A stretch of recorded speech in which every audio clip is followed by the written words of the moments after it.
నమస్తే, welcome to I news. నేను Sonia. KGF తర్వాత కన్నడ రాకింగ్ స్టార్ యష్ నటిస్తున్న క్రేజీ ప్రాజెక్ట్ టాక్సిక్ సినిమా విడుదలకు ముందే ఈ చిత్రం చుట్టూ వివాదాలు ముసురుకుంటున్నాయి.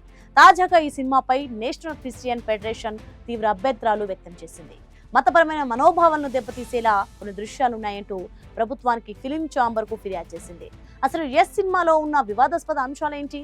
ఎందుకు ఈ సినిమాపై సెన్సార్ కత్తి వేలాడుతోంది? ఇప్పుడు స్పెషల్ స్టోరీలో చూద్దాం. కేజీఎఫ్ సిరీస్ తో బాక్స్ ఆఫీస్ ను షేక్ చేసిన యష్ ఇప్పుడు toxic A fairy tile for grown apps అంటూ మన ముందుకు రాబోతున్నారు. గీతూ మోహన్ దాస్ దర్శకత్వంలో తెరకెక్కుతున్న ఈ సినిమాపై భారీ అంచనాలు ఉన్నాయి. అయితే విడుదలకు ముందే ఈ సినిమా ఒక అగ్ని పరీక్షను ఎదుర్కోబోతుంది. క్రైస్తవ మతంలో అత్యంత పవిత్రంగా భావించే సెయింట్ మైకేల్ చిత్రపటం ముందు అశ్లీల దృశ్యాలను చిత్రీకరించారని నేషనల్ క్రిస్టియన్ ఫెడరేషన్ ఆరోపిస్తోంది. ఈ దృశ్యాలు తమ మనోభావాలను గాయపరిచాయని వెంటనే ఆ వీడియోలను తొలగించి చిత్ర యూనిట్ బహిరంగ క్షమాపణ చెప్పాలని డిమాండ్ చేస్తోంది. కేవలం మతపరమైన వివాదాలే కాదు, అంతకు ముందే ఈ సినిమా టీజర్ పై కర్ణాటక మహిళా కమిషన్ కూడా అభ్యంతరాలు వ్యక్తం చేసింది.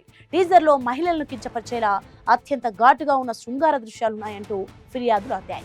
ముఖ్యంగా కార్ లోపల చిత్రీకరించిన కొన్ని సీన్లు సమాజంపై చెడు ప్రభావాన్ని చూపుతాయని సామాజిక కార్యకర్తలు ఆందోళన వ్యక్తం చేస్తున్నారు. ఒకవైపు యాక్షన్, మరోవైపు బోల్డ్ సీన్స్, ఇంకోవైపు మతపరమైన ఆరోపణలు.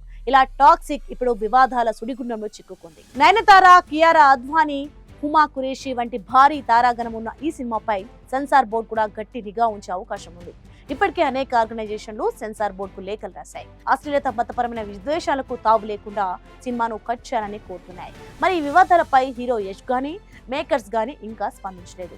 మార్చి 19న గ్రాండ్ గా రిలీజ్ కావాల్సిన ఈ సినిమా ఈ అడ్డంకులన్నింటినీ దాటుకుని థియేటర్లకు ఎలా వస్తుందో అని ఫ్యాన్స్ ఉత్కంఠగా ఎదురుచూస్తున్నారు. యష్ రాసిన ఈ కథలో అసలు ఏం జరగబోతుంది? టాక్సిక్ నిజంగానే గడ్డుకాలాన్ని ఎదుర్కోబోతుందా అన్నది ఇప్పుడు ఇండస్ట్రీలో హాట్ టాపిక్ గా మారింది.